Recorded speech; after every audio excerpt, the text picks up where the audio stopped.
Tungod sa hulga sa pagdahili sa yuta na makwit ang kapin sa 200 ka mga residente sa sitio proper Barangay Gaas sa Balamban ning syudad sa Sugbo.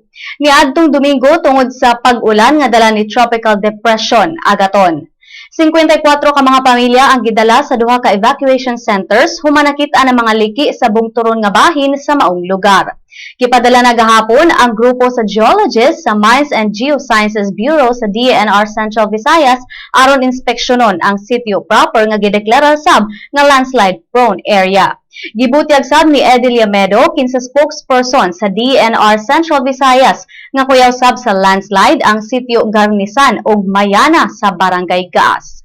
Samtang sa Cagayan de Oro, nagdeklarar ang Disaster Risk Reduction and Management Council sa syudad og Code Red Alert Level. Human hapit na moawas ang mga sapa sa syudad.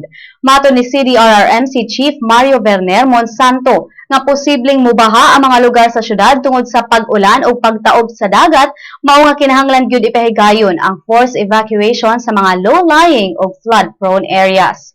Asap ganinang alasay sa buntag, matod sa website sa NDRRMC, nga aduna na 168,492 ka mga pamilya ang naapektuhan sa low pressure area.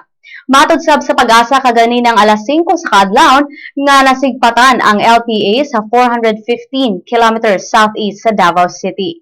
Samtang padayon gihapong maapektuhan og amihan ang Luzon ug Visayas.